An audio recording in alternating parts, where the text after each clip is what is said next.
إلى حضرة النبي صلى الله عليه وسلم وآله الكرام أصحاب العظام شيء لله لهم الفاتحة.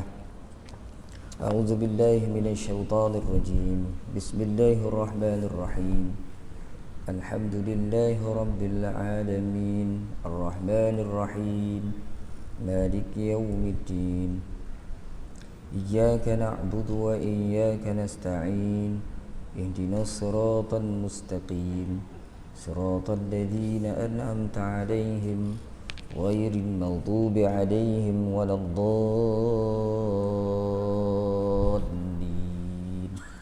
آمين. أعوذ بالله من الشيطان الرجيم. بسم الله الرحمن الرحيم.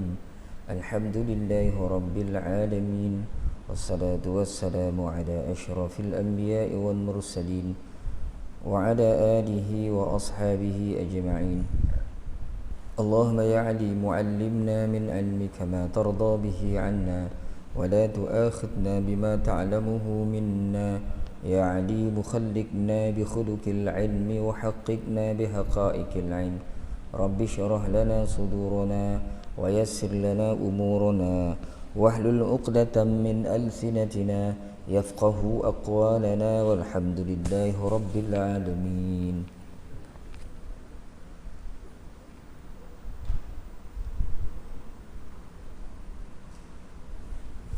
أعوذ بالله من الشيطان الرجيم. بسم الله الرحمن الرحيم. السلام عليكم ورحمة الله تعالى وبركاته. الحمد لله والصلاة والسلام على رسول الله وعلى آله وصحبه ومن والاه. أشهد أن لا إله إلا الله وأشهد أن محمدا عبده ورسوله. قال رب اشرح لي صدري ويسر لي أمري واحلل عقدة من لساني يفقه قولي. أما بعد. Yang berusaha pihak pengurusan Masjid An-Nur, Ashabul Fadilah, tuan-tuan guru, tuan-tuan imam, ketua-ketua masyarakat, tuan-tuan haji, puan-puan hajah, tuan-tuan, puan-puan, hadirin, hadirat yang dirahmati Allah Subhanahu wa taala sekalian. Alhamdulillah tuan-tuan dan puan-puan, marilah sama-sama kita panjatkan kesyukuran kehadiran Allah Subhanahu wa taala kerana masih lagi kita diberikan kelangsungan kehidupan sampai ke hari ini, sampai ke pagi ini. Kita masih lagi dapat beribadah, sembahyang bersama-sama, berdoa bersama-sama. Mudah-mudahan tuan-tuan dan puan-puan, apa yang kita laksanakan ini menjadi salah satu daripada tanda-tanda pengabdian diri kita kepada Allah Subhanahu wa taala. Dan mudah-mudahan apa yang kita buat selama ini diterima oleh Allah Subhanahu wa taala sebagai salah satu daripada amal bakti yang layak menerima ganjaran kebaikan daripada Allah. Dan juga yang paling penting, kita mendapat keredaan daripada Allah Subhanahu wa taala dalam kehidupan dunia kita, lebih-lebih lagi dalam kehidupan akhirat. Mudah-mudahan Allahumma amin. Jadi pagi ini tuan-tuan, kita bermula pada ayat yang ke-78 daripada suratul Namli, ayat yang 78 suratul Nam, juzuk yang ke-20. Tuan-tuan boleh tengok muka surat yang ke-29 insya-Allah. Muka surat 29.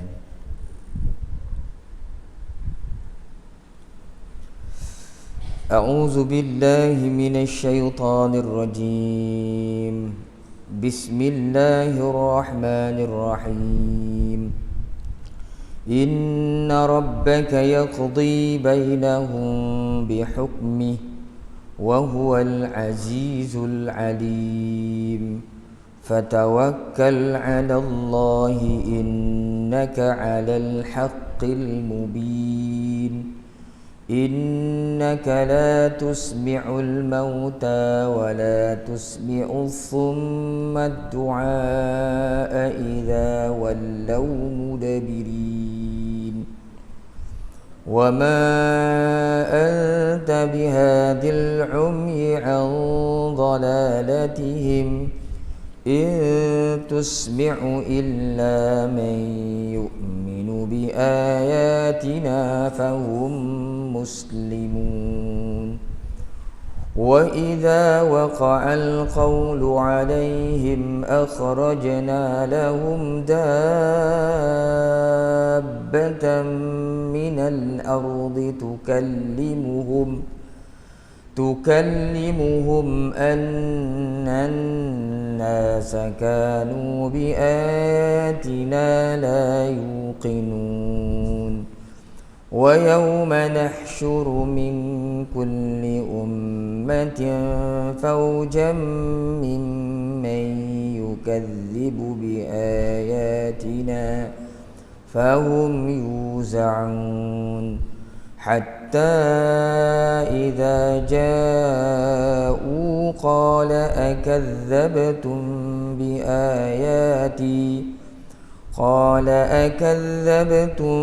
بآياتي ولم تحيطوا بها علما أم ماذا كنتم تعملون صدق الله العظيم.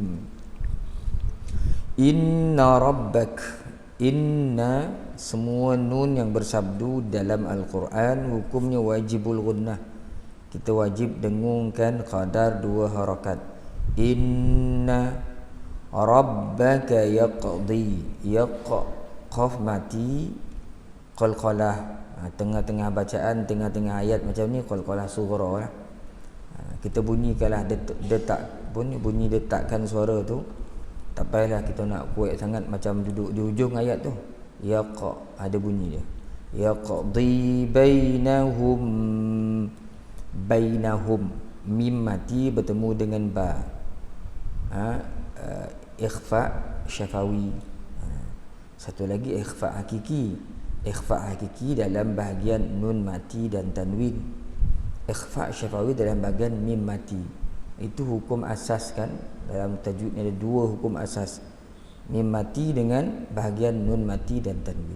Dalam bahagian mim mati ni, mim mati jumpa ba memang dengung, ikhfa syafawi. Tanda dengung dia kalau menurut kaedah resam Osmani ni, setiap mim yang mati apabila tiada tanda matinya maka kita dengungkan. Bainahum bihukmih. Jadi cara baca mim mati jumpa ba ni sama dengan cara baca nun mati jumpa ba dan tanwin mati jumpa ba. Kita buka bibir sikit. Jangan bunyi tu pojab. Bainahum bihukmih wa huwal azizul alim man arid lis-sukun 2, 4 atau 6 harakat. Kemudian ayat fatawakkal 'alallah. Kalau kita berhenti jadi ma'arif sukun situ 'alallah. Kalau kita tahu kan ini ayat ni pendek, kita tahu fatawakkal 'alallahi in, sebab shad lam ya ni meneruskan bacaan lebih baik daripada berhenti. Teruskan bacaan. Innaka sama macam inna rabbaka atas tu. Wajibul gunnah 2 harakah dengung. Alal haqqil mubin. Mubin sama dengan alim, man arid lisukun 2 atau 4 atau 6 harakat. Maka tuan-tuan jadilah bacaan yang lebih kurang bunyi dia. A'udzu billahi minasyaitonir rajim. Inna rabbaka yaqdi bainahum bihukmihi wa huwal azizul alim. Fatawakkal 'alallahi innaka 'alal haqqil mubin. Sadaqallahul azim. Dari sudut ilmu tajwid. Jadi tuan-tuan, ilmu tajwid ni kita kena belajar juga, sebab nak baca Quran ini wajib bertajwid. Wal akhdhu bit tajwidi hatmun lazim. Man lam yujawwidil Quran athim. Maka membaca Quran dengan bertajwid itu hatmun lazim, satu perkara yang wajib. Man lam yujawwid, siapa yang tak membaguskan bacaan, tak bertajwid, athim, maka berdosa dia. Jadi kita sentiasa insya-Allah hari ke hari kita belajar, kita niat belajar. Salah tak apa. Tapi kita niat belajar. Jangan tak belajar, baca Quran terus ya. Jadi banyak kesalahan nanti. Sesungguhnya Tuhan engkau memutuskan perkara di antara mereka dengan hukumnya dan dia maha kuasa lagi mengetahui. Baik tuan-tuan, sebelum kita tengok lanjutan ni apa yang disyarahkan oleh Ustaz Ahmad Sun Haji ni, kita ambil dulu kefahaman ayat 78 ni. Allah menyebutkan dalam ayat ke-78 ini, sesungguhnya Tuhan engkau memutuskan perkara di antara mereka. Kalau kita perasan, mereka di sini merujuk kepada orang-orang Yahudi yang disebutkan oleh Allah Bani Israel kan. Dulu ada banyak perkara-perkara yang mereka selisihkan. Perselisihan itu akhirnya mewujudkan sampai 71 ke 72 firqah, kumpulan. Orang Yahudi ni banyak kumpulan-kumpulan dia. Masing-masing dengan pandangan masing-masing, masing-masing dengan idea masing-masing, masing-masing yakin dengan kebenaran kelompok masing-masing. Jadi Allah Ta'ala sebut dalam Quran, sesungguhnya Tuhan engkau memutuskan perkara di antara mereka dengan hukumnya dan dia maha kuasa lagi mengetahui. Maknanya besok perselisihan itu Allah Ta'ala yang putuskan. Kita pun banyak kelompok sekarang ni, Paipek 5 6 tak tahu mana betul tu orang, paninglah orang bawah ni kan. Jadi semuanya besok akan diputuskan oleh Allah Subhanahu wa taala. Yakni kemudian Allah menyebutkan pula tentang dirinya, iaitu dialah Tuhan yang akan membicarakan perselisihan di antara kaum Bani Israel dalam mahkamah pengadilan. Banyak ini masih tuan. Mahkamah pengadilan di akhirat dengan diberi hukuman yang adil. Siapa yang salah akan diseksa dan yang benar dengan berbuat kebaikan dibalas dengan selayaknya kerana Allah berkuasa. Jadi di akhirat besok Allah Ta'ala terus bicarakan. Dulu-dulu yang kau gaduhkan, dulu yang kau perselisihkan, di akhirat besok Allah Ta'ala akan bagi pengadilan yang pastinya Allah Ta'ala hukum dengan hukmihi, dengan seadil-adil hukuman daripada Allah. Jadi malanglah tuan-tuan kalau setiba kita di akhirat, di hadapan pengadilan Allah, kita duduk bersama dengan orang-orang yang salah. Dan pada saat dan ketika itu, kita tak mungkin nak balik kembali ke dunia untuk perbetulkan kesalahan. Dan hukum je di mahkamah pengadilan Allah di akhirat, yang betul Allah Ta'ala lepaskan, diberi ganjaran syurga, yang salah masuk neraka. Jadi cukup malang saat kita diadili oleh Allah di akhirat, kita bukan di pihak yang benar, kita di pihak yang salah. Kenapa duduk di pihak yang salah? Dulu masa kat dunia tak berapa nak betul ambil tindakan, tak berapa betul nak mikir. Sebab apa salah dalam tindakan? Sebab Rasulullah sallallahu alaihi wasallam dah beri petunjuk, dah beri alat untuk pastikan kehidupan tu tepat, betul, duduk di atas jalannya, tak menyimpang ke arah lain. Diturunkan Quran, diturunkan hadis, Nabi pesan guna yang ni. Kalau kamu bertelagah, kamu guna yang ni. Fa in tanaza'tum fi syai'in farudduhu ila Allah war Rasul in kuntum tu'minuna billahi wal yaumil akhir. Kalau kamu bertelagah, berselisih pendapat, Allah Ta'ala sebut kembalilah kepada Allah, yakni Quran, kembalilah kepada hadis, yakni petunjuk Nabi SAW. Kalau kamu itu betul-betul beriman dengan Allah dan hari akhirat. Orang beriman, dia boleh melembutkan hatinya, pemikirannya, perasaan, emosi dia untuk tawaduk, tengok, buka Quran, buka hadis, lihat Quran dan hadis jadi kayu ukur dia. Lepas tu pasti mereka akan dapat keputusan yang baik. Jadi di akhirat suatu Tuhan hukum, yang betul-betul, yang salah-salah. Jadi malanglah bagi yang salah. Pastinya kesalahan tu akan berlanjutan sampai ke akhirat. Kalau atas muka bumi ni memang dah salah, dah tak betul. Kenapa? Salahnya memilih panduan dan pedoman dalam kehidupan. Wa huwal azizul alim. Dialah Allah Ta'ala yang maha kuasa lagi maha mengetahui. Allah berkuasa dan dia tahu kedudukan hakikat sebenar satu-satu permasalahan. Di dunia ni ada orang berpuasa tapi dia tak berapa nak mengetahui. Kalau dia tahu pun pengetahuannya terhad. Jadi Allah Ta'ala sebut, aku hukum, aku mengkuasa dan aku tahu semua yang berlaku. Itu ayat 78. Kita tengok ayat 79 tuan-tuan. Fatawakkal 'ala Allah innaka 'alal haqqil mubin. Maka berserahlah kepada Allah, sesungguhnya engkau berada dalam kebenaran yang terang. Allah pujuk Nabi ni. Allah menyuruh Rasulnya, hendaklah engkau bertawakal kepada Allah, iaitu menyerahkan urusan dengan mempercayakannya kepada Allah, kerana Allah sahajalah yang dapat menolong mengalahkan musuh-musuhmu apabila telah sampai saat ditetapkannya. Dalam urusan dakwah Nabi, latih Nabi ni banyak mihnah, cubaan, dugaan yang kita dah bincangkan sebelum ni. Kalau kita baca kitab sirah, Nabi pernah semayang di lotaan isi pawun unta kat leher masa dia semayang. Nabi pernah semayang ketika sujud dipijak tangkuk dia oleh musuh-musuh dia.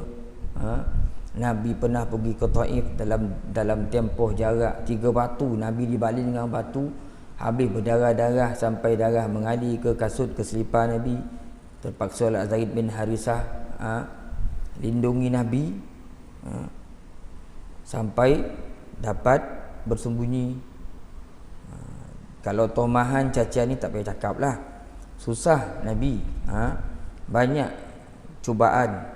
Allah Ta'ala pujuk Rasulullah, tawakkal 'ala Allah, bertawakallah kamu kepada Allah, kerana engkau sebenarnya Muhammad sallallahu alaihi wasallam berada pada jalan yang terang, yang benar, alal haqqil mubin.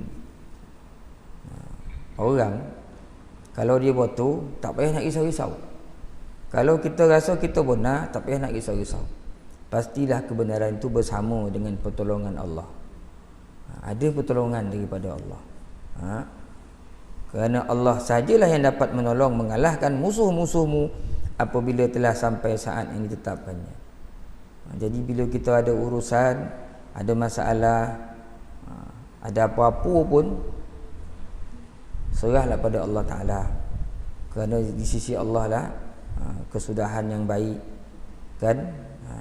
Dan sesungguhnya engkau wahai Rasul terang-terang di pihak yang benar, walaupun banyak orang yang menyalahi dan menentang engkau. Ini cerita dakwah Nabi satu ketika dulu di Mekah Madinah, kan?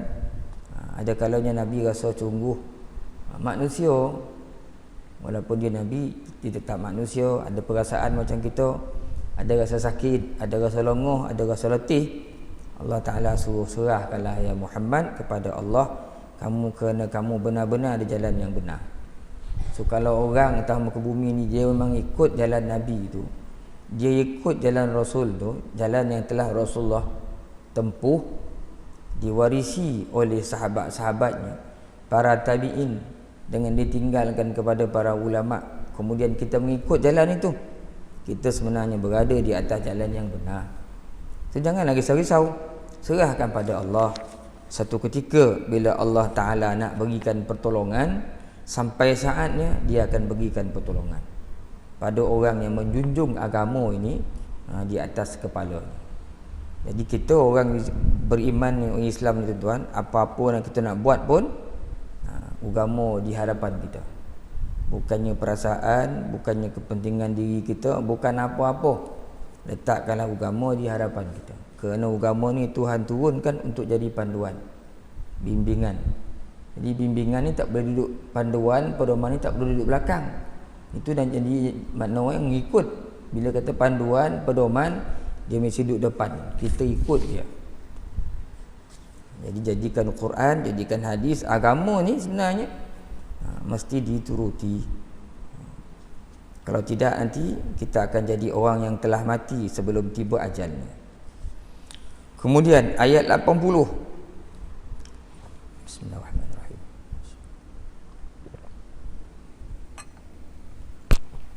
Innaka la tusmi'ul mauta wala tusmi'u thumma ad-du'a idza wallaw mudbirin. Sesungguhnya engkau tidak dapat menjadikan orang-orang mati untuk mendengar, dan tidak dapat menjadikan orang-orang peka untuk mendengar panggilan apabila mereka telah berpaling ke belakang.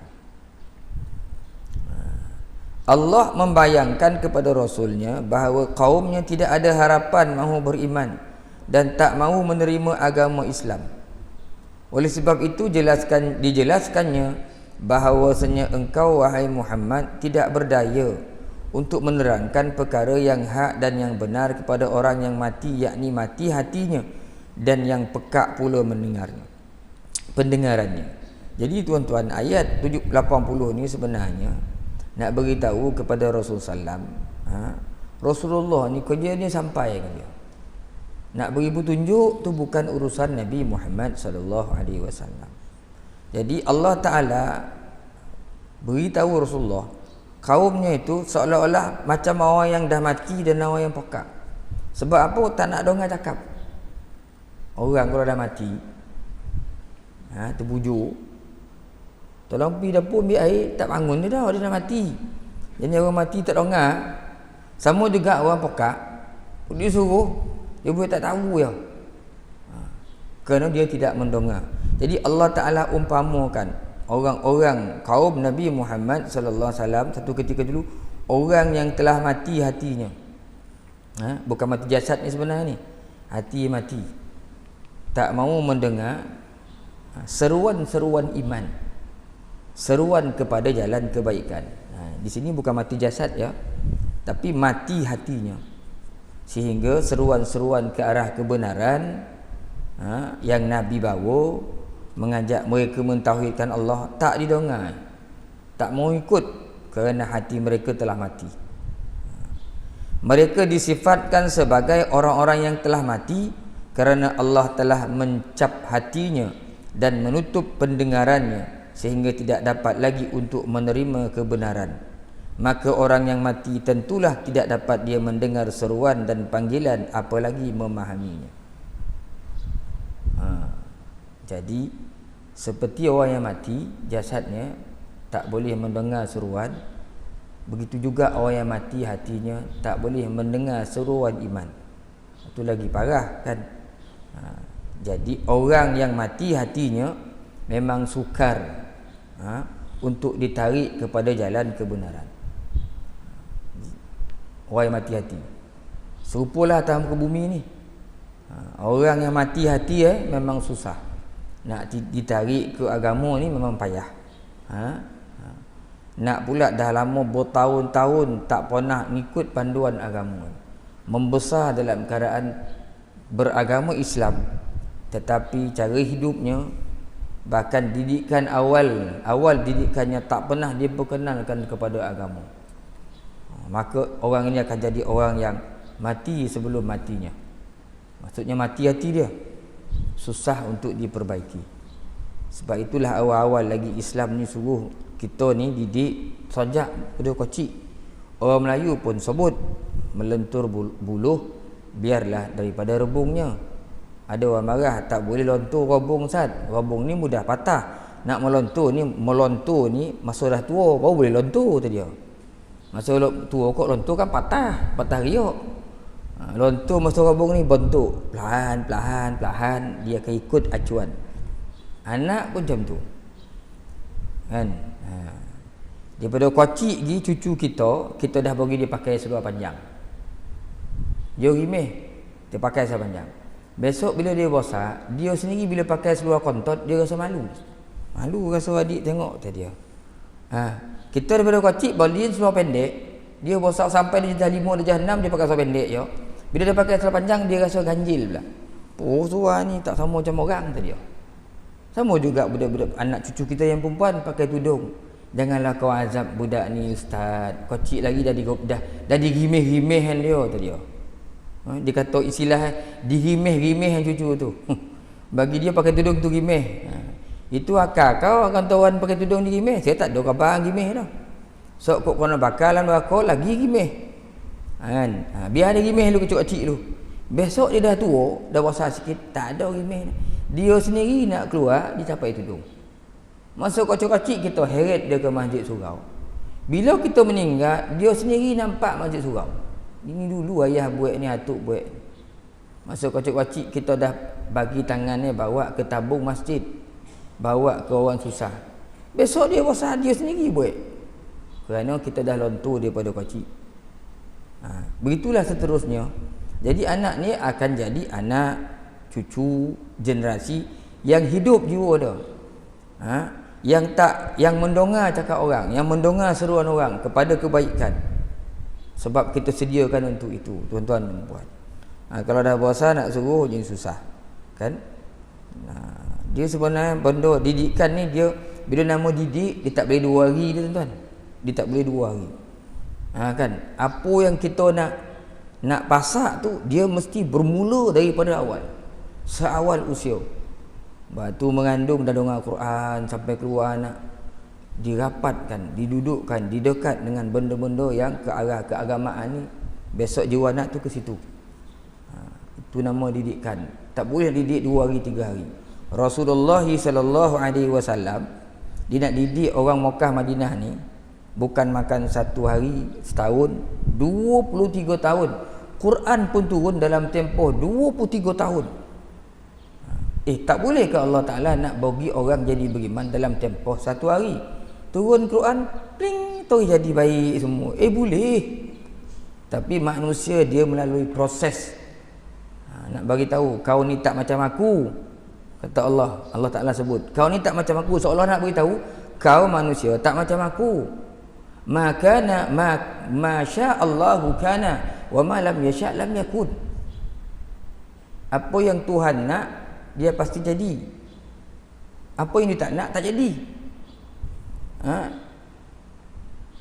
Innama idza arada Allah syai'an ayyakul lahu kun fayakun. Dia nak jadi kun, tahu ya. Kita tak jadi dah. Kita mesti melalui proses panjang. Masyaallahu kana wa ma lam yasha' lam yakun. La haula wala quwwata illa billahil aliyyil azim. Itu kata guru kita, orang kono sampuk, bacalah tu. Ambuihan. Kan? Masyaallahu kana wa ma lam yasha' lam yakun. La haula wala quwwata illa billahil aliyyil azim.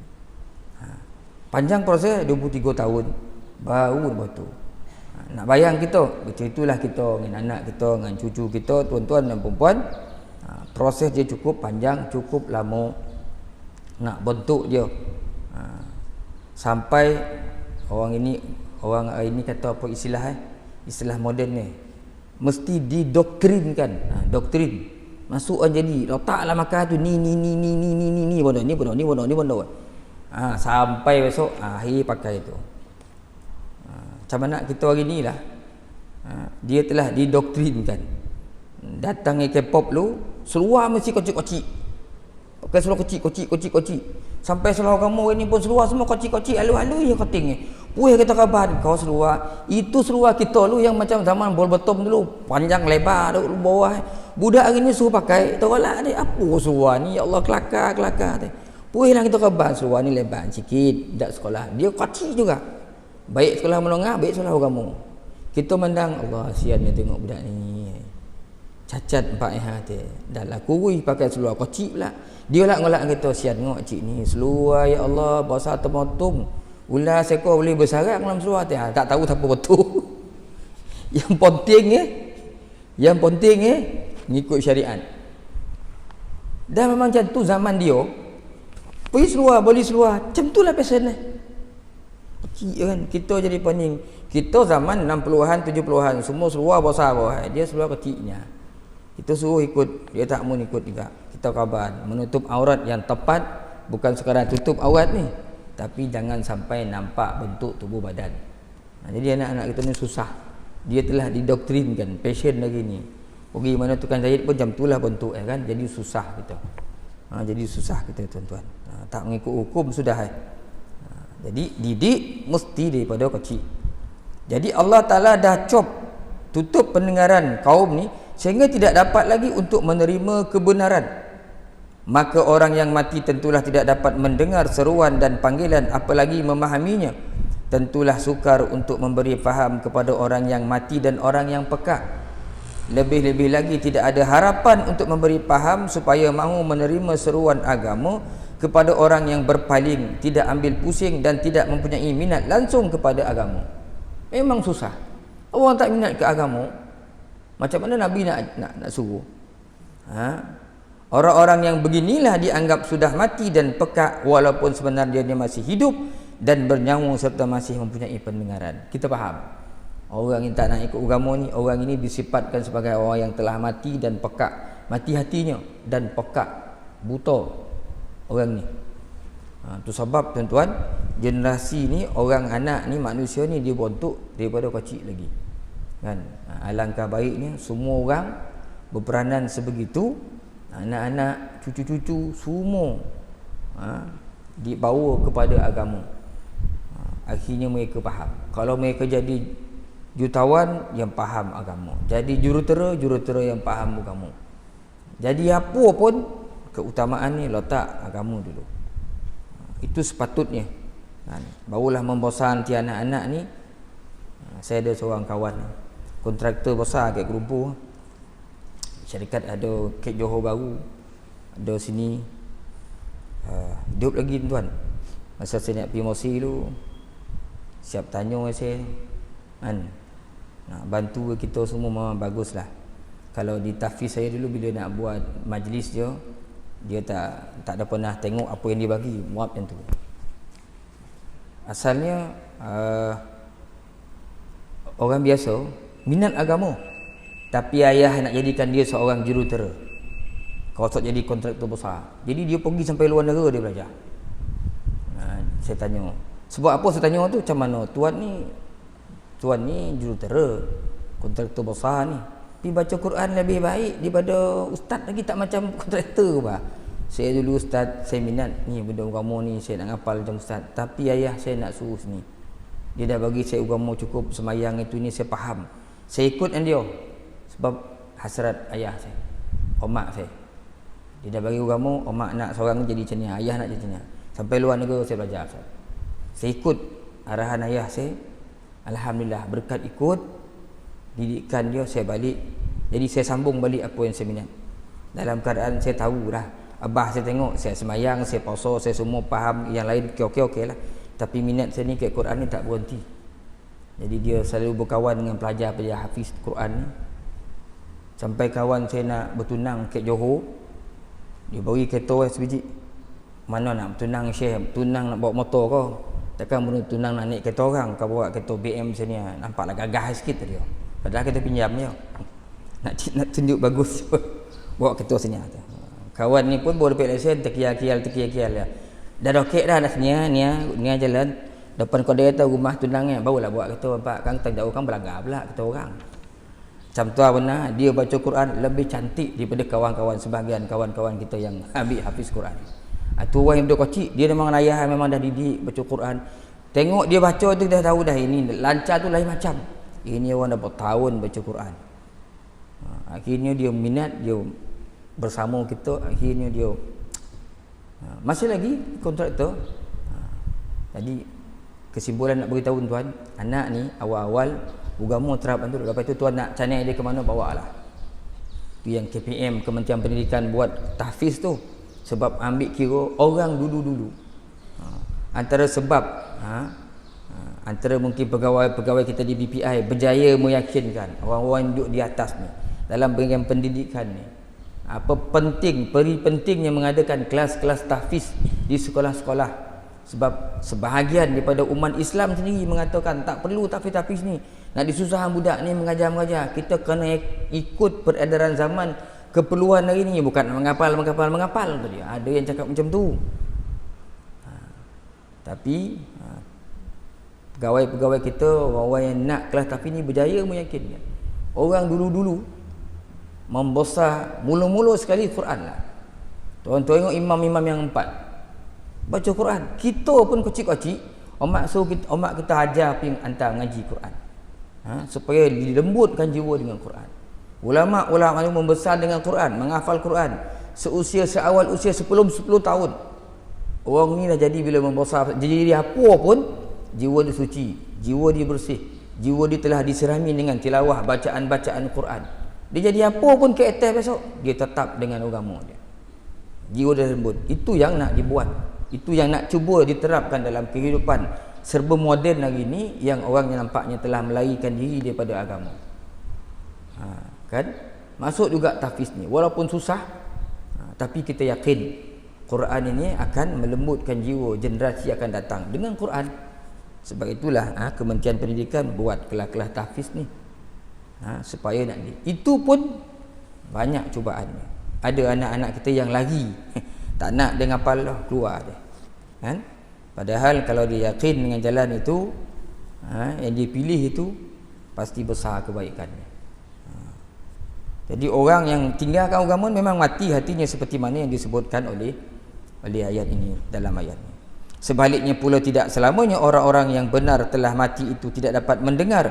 Bahkan orang yang mati dan telah dikebumikan masih juga dapat mendengar. Hal ini ada dalilnya dalam hadis sahih Muslim sebagaimana diriwayatkan. Jadi ada hadis yang panjang daripada Imam Muslim. Bukanlah makna orang tu dah mati tak boleh dengar.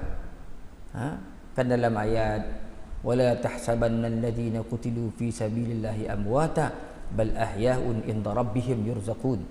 Kamu jangan sangka orang-orang yang mati di jalan Allah itu dia mati, bahkan mereka hidup di sisi Tuhan mereka dan mereka diberikan rezeki. Merujuk kepada orang-orang yang mati syahid, ia mana mati dah, tapi sebenarnya Allah Ta'ala bal ni kuat daripada na'am. Bahkan Allah Ta'ala, mereka itu hidup di sisi Allah mendapat rezeki. Mendapat rezeki. Orang hidup kalau mati hati memang takkan dengar cakap. Tapi ada orang mati, mati jasad tapi hati dia hidup. Seperti mana yang disebutkan dalam hadis sahih Muslim ni, bahawasanya Rasulullah sallallahu alaihi wasallam telah berkata-kata kepada para syuhada yang telah gugur di medan perang Badar. Lalu ada orang mengatakan, ya Rasulullah, tak lain orang yang Tuhan ajak bercakap itu hanyalah jasad-jasad. Sahabat Nabi beritahu, ya Rasulullah, ni semua dah syahid ni, jasad tak ada ruh dah, yang sudah tidak bernyawa lagi, maksudnya tidak mendengar. Maka ujar baginda Nabi Muhammad sallallahu alaihi wasallam, demi Tuhan yang diri Muhammad di dalam kekuasaannya, bukannya kamu lebih dapat mendengar apa yang aku katakan daripada mereka. Maksudnya jangan menyangkakan orang mati tidak dapat mendengar seperti orang yang hidup. Maksud Nabi, kau jangan sangka kau lebih mendengar daripada orang bawah ni, kata Allah Ta'ala. Orang dah mati ni, kata Rasulullah pada para sahabat. Jadi itu ada hadisnya, iaitu satu hadis daripada Bukhari, annahu sallallahu alaihi wasallam khatabal qatla fi qalibi bi'r Badr, faqila lahu ya Rasulullah innama takallama ajsadan la arwaha laha, faqala an-nabi sallallahu alaihi wasallam wallazi nafsu Muhammad biyadihi ma antum bi asma'a lima aqulu minhum. Bahawasanya Nabi Muhammad sallallahu alaihi wasallam berbicara dengan orang-orang mati di sumur Badar, di telaga Badar. Ada sahabat bertanya, wahai Rasulullah, engkau berbicara dengan jasad yang tidak mempunyai nyawa. Lalu Nabi Muhammad sallallahu alaihi wasallam bersabda, demi zat yang jiwa Muhammad sallallahu alaihi wasallam ada di tangannya, kalian tidaklah lebih boleh mendengar apa yang aku katakan daripada mereka. Nabi sebut, jangan kau rasa kau boleh mendengar lebih daripada orang ni. Jadi dalam Quran jelas menyebutkan orang-orang yang mati syahid ini, dia sebenarnya hidup dan diberi rezeki oleh Allah Subhanahu wa taala di sisinya.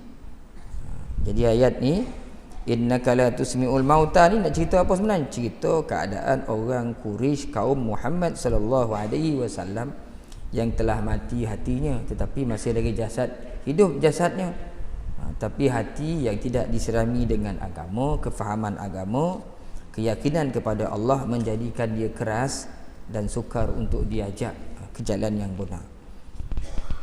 Kesimpulan dari ayat 79 dan 80 ini, Allah menggesa Rasulnya supaya bertawakal kepada Allah dalam segala urusan yang telah diazamkannya, tanpa mengendahkan tentangan kaumnya, kerana baginda di pihak yang benar dengan mempunyai bukti dan keterangan yang cukup nyata, sedangkan penentang-penentangnya pula di pihak yang salah. Bismillahirrahmanirrahim. Tokak sakitnya.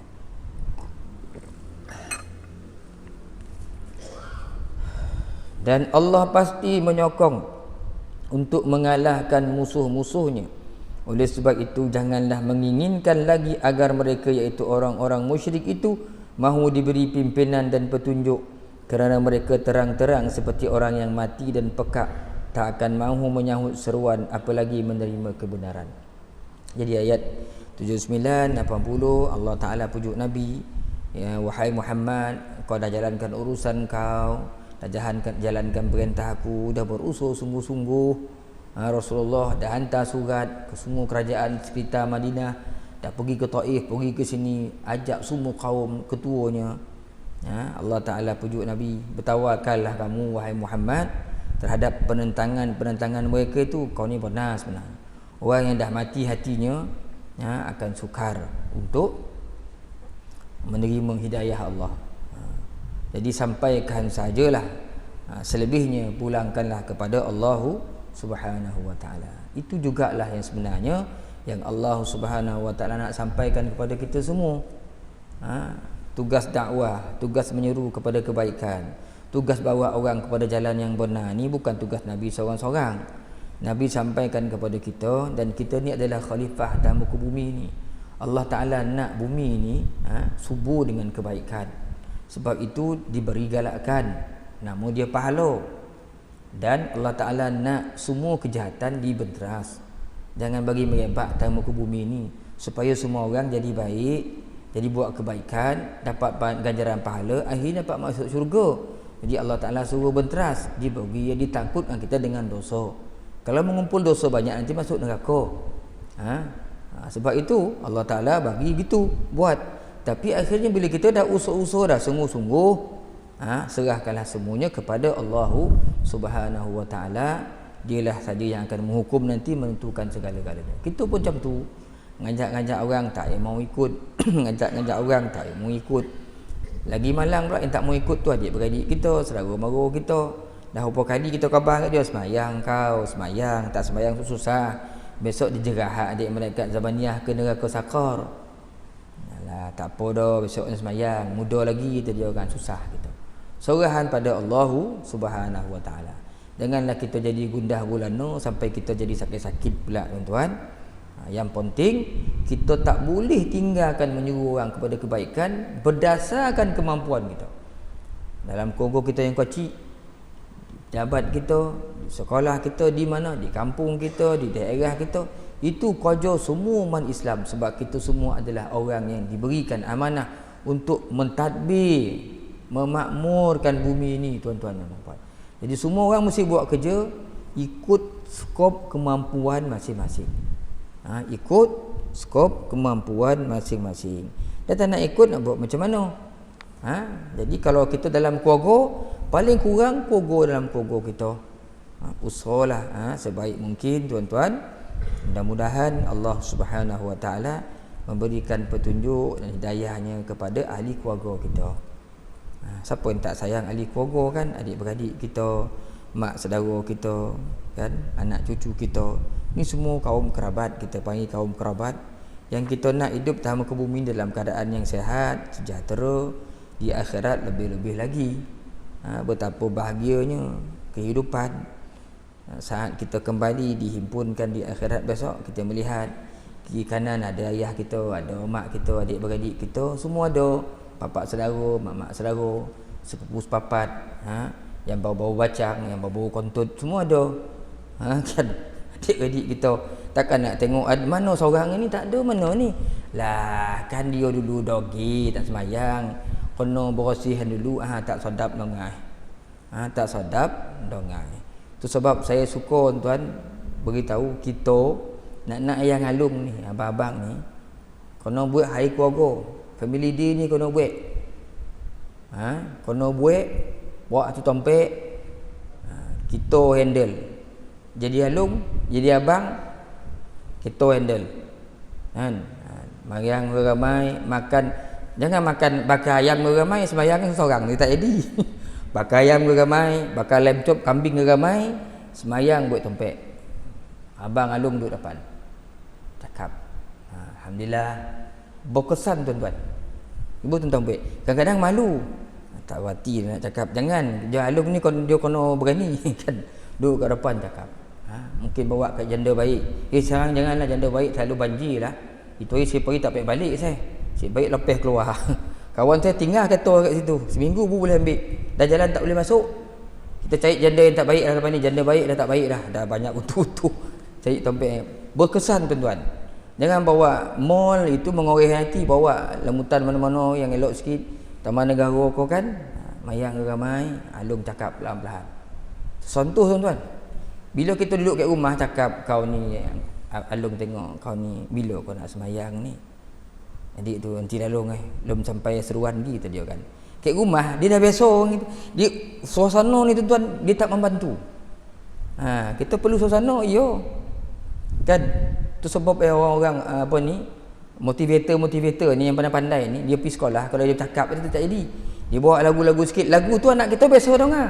Tapi bila kumpul dengan ramai dengar lagu sedih sikit dia bercakap, ingatlah anak-anak tak kala bapa-bapa ibu kamu pakai seluar motong, pergi kebun gigit nyamuk, kajah dek ulah todong, rembat dek gajah kan. Menangis budak tu sebab suasana tu dengan muzik dengan apa yang tu.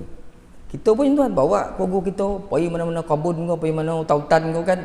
Situ mana ramai yang tua si cakap, sebab tua ni adik-adik hormat memang berkesan tuan. Seluruh nanti dia kan seluruh tunduk semua kan. Selap ada yang nangis tu adik-adik kita ni. Sebab suasana tu dah berubah. Kita lah tak marah-marah. Hari tu kita lah sponsor semua memang ada suka kan. Kau yang mampu lah. Kita lah sponsor semua kan. Naik kapal lah hari tu kan. Selalu kat Lamutan ni kapal ni 3 boleh hari 3 boleh malam. Semua alung sponsor. Pensannya tu kan. Tuan-tuan percaya tak? Ada seorang sahabat kita habis 400,000 bawa semua ahli keluarga pergi umrah. 400,000 tuan.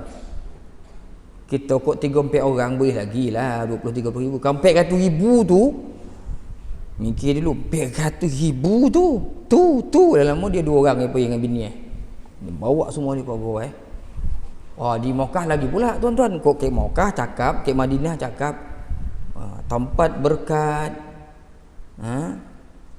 suasana yang baik, Allahu Akbar, lebih berkesan. Jadi ini sebenarnya tujuan tuan-tuan. Kita bawa usaha kita. Memang kita mungkin habis duit sikit, habis tenaga, latih, tetapi semuanya itu tuan-tuan yakinlah apa yang kita buat, semua keletihan-keletihan yang kita rasa latih mana rugi mana tu, semuanya ganjaran di sisi Allah cukup besar di akhirat nanti. Mungkin nanti belum sampai mati kita lagi dah jatuh dalam keluarga kita, anak-anak kita, cucu-cucu kita mungkin akan dapat kebaikan daripada apa yang kita buat tuan-tuan. Daripada apa yang kita buat.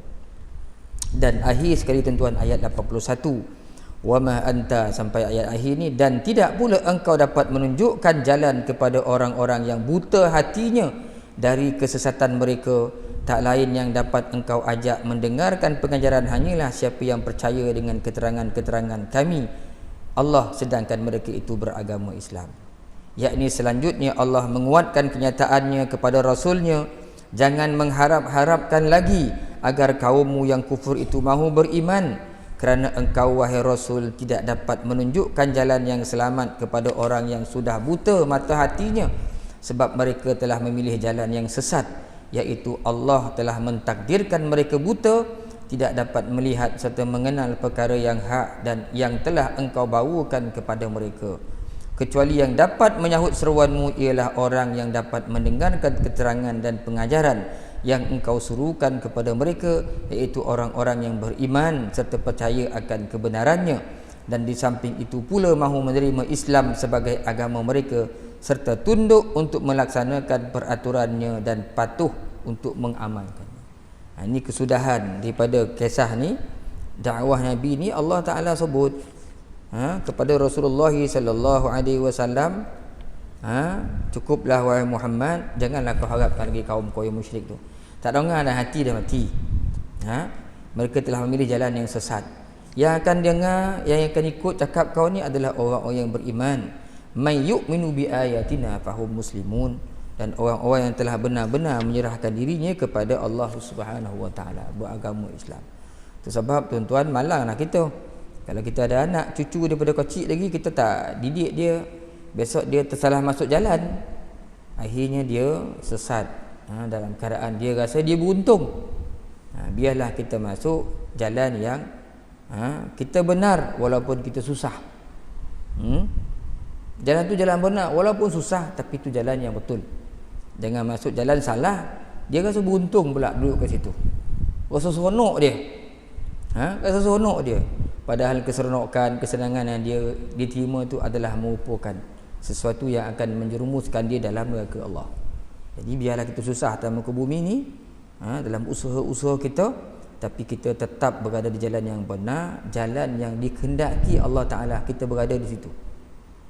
Jadi tuan-tuan, kita usaha, berdoalah banyak-banyak dalam solat kita 1/3 malam, doa pada Allah Subhanahu wa taala supaya Allah Ta'ala beri petunjuk hidayah pada isteri kita, anak-anak kita tu umpama itu lebih penting kan, ni adik-beradik, kaum kerabat, jiran-jiran sebelah rumah kita, kawan kita. Mudah-mudahan semuanya diberikan hidayah, petunjuk dan dilindungi oleh Allah Ta'ala daripada api neraka Allah Subhanahu wa taala. Itu doa kita, itu niat kita, azam kita, nak nampakkan, nak tengok semua saudara-saudara kita ni tuan, walaupun apa pun pahaman kita atas muka bumi ni, selagi kita mengucapkan la ilaha illallah, kita jangan lupa kita diikat dengan kalimah itu. Tuan-tuan, kita tak diikat dengan apa-apa. Allah Ta'ala mengikat persaudaraan kita ini dengan kalimah la ilaha illallah. Innamal mu'minuna ikhwatun. Kamu tu beriman. Orang beriman ni bersaudara. Jadi hari ini yang menyebabkan kita beramuk-ramuk sama sendiri ni, sebab masing-masing ada pandangan sendiri. Jangan sampai lupa bahawasanya kita tetap bersaudara kerana kita telah dipersaudarakan oleh Allah dengan kalimah la ilaha illallah Muhammadur Rasulullah. Sebab itu Nabi marah kan. Saya pernah selalu cerita, dalam perang ada seorang orang yang dah tumbang, kafir yang dah tumbang, tiba-tiba dia mengucap asyhadu an la ilaha illallah. Sahabat tu toih ponggal lahir. Rasulullah marah, kenapa kau ponggal lahir? Dia dah mengucap tadi, kan dia dah mengucap tadi. Kata sahabat, dia ni mengucap nak menyelamatkan diri ya Rasulullah. Dah jatuh, dah tak boleh nak lawan ni, dia mengucap lah nak selamat. Tak, bila dia dah mengucap dia seorang Islam. Jadi kita boleh berbeza pendapat, tapi jangan sampai putus tali silaturahim. Dalam keadaan kita banyak berlaku perbezaan tu, sebab itulah kita perlu kepada Quran, kepada hadis, kepada pandangan orang yang memahami.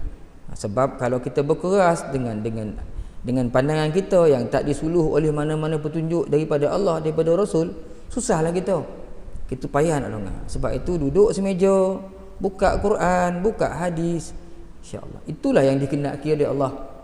Kalau boleh buat yang itu, insya-Allah kehidupan kita akan sentiasa aman, akan sentiasa di bawah lindungan dan petunjuk pedoman daripada Allah Subhanahu wa taala.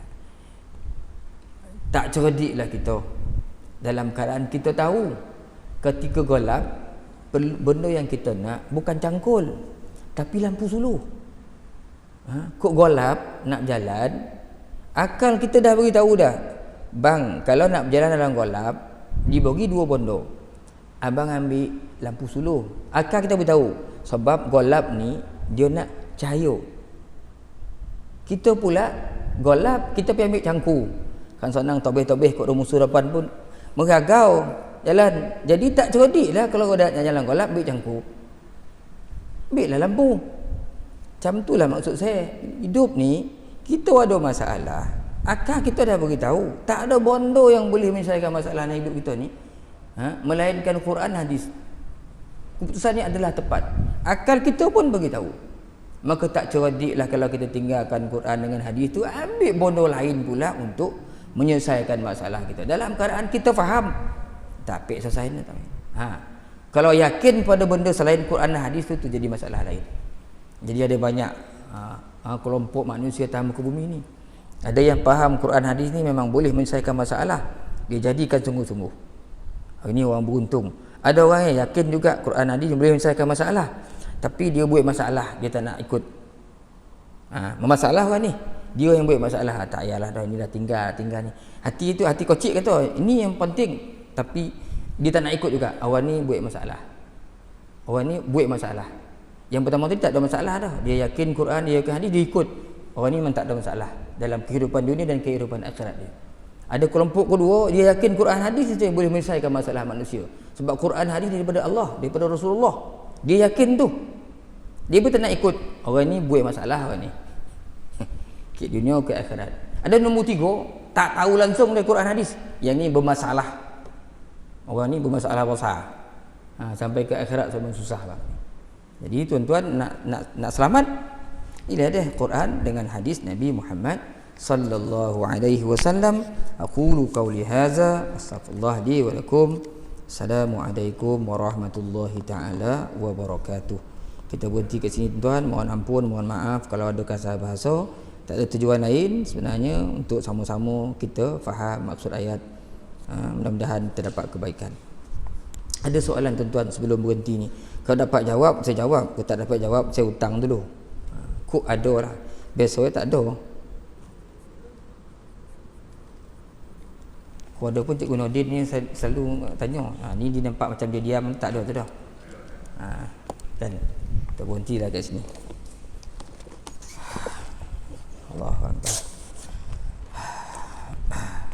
Bismillahirrahmanirrahim.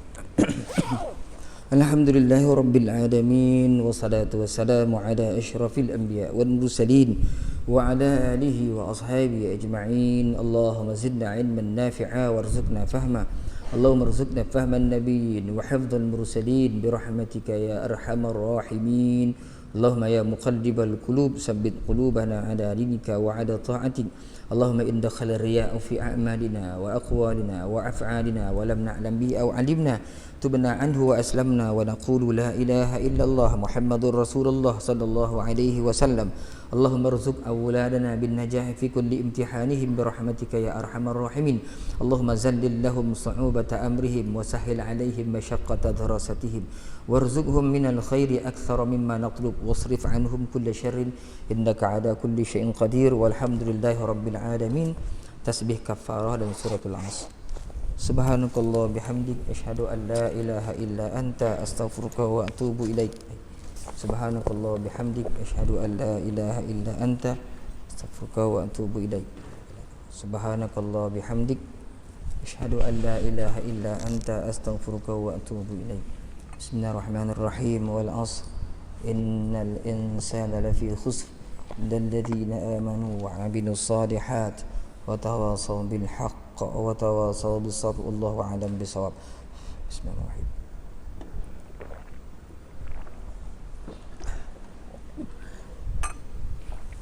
Mana pula bagi spek mata.